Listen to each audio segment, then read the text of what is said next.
Good afternoon and welcome to this mini session, How to Read an Audiogram. My name is Danica Harrier. I am an occupational health consultant. I also coordinate several projects for the WisCon program. An audiogram is the product of audiometric testing, whereby an employee is fitted with a headset and placed inside of a soundproof space. The audiologist introduces a series of beeps to the employee through the headset. The employee is asked to press a button or raise a hand if the beeps are heard. The audiologist charts the results.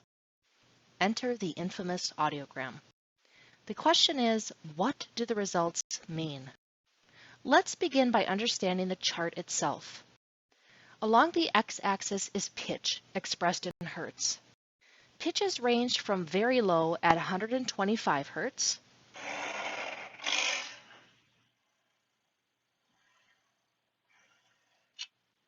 to very high at 8,000 hertz.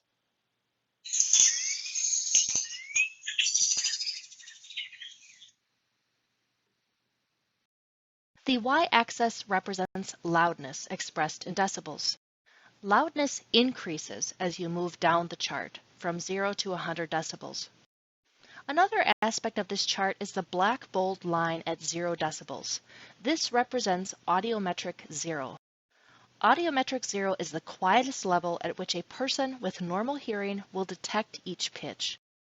When charting an audiogram, the right ear results are charted in red with open circles, think right red. The left ear results are charted in blue with X's. Note that the X's and open circles allow one to understand the results even if the audiogram is printed in grayscale. Now that you're familiar with the general lay of the land, let's walk through an example.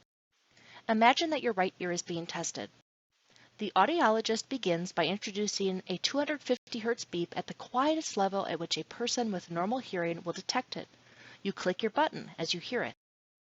She plots that you heard 250 Hz at audiometric 0. Note that a circle and red ink are used as the right ear is being tested. Next, the audiologist introduces a beep at 500 Hz, but you don't hear it.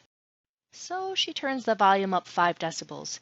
You then detect the beep and click the button. She charts 500 Hz at 5 decibels, as she had to turn the volume up 5 decibels above audiometric 0 in order for you to perceive the sound. This pattern continues at each pitch, until ultimately you have a complete chart for your right ear. Now, how to understand the results. This diagram explains how audiogram results are characterized.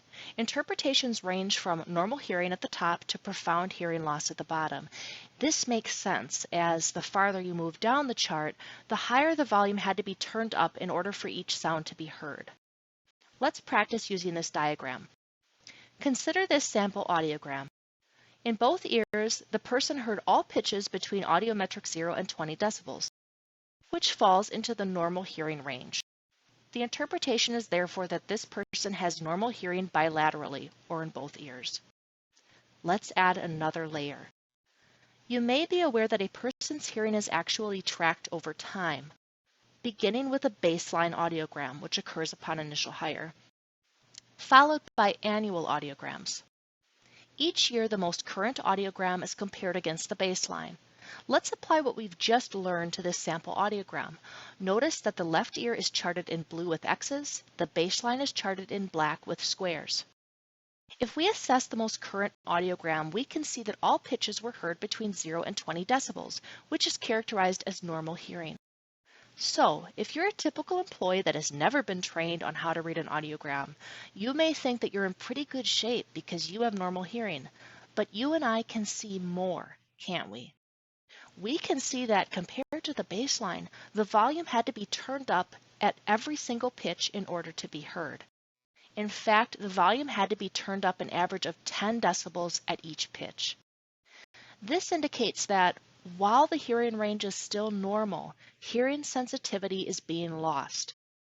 My question is this: do you want your employees to rely upon the audiologist's written or verbal summary? Or do you want your employees to be capable of additional understanding, which might allow them to identify an emerging hearing problem before it worsens? My hope is that you now understand the basics of how to read an audiogram and will consider training your employees to read theirs so that they can best understand and preserve their hearing health.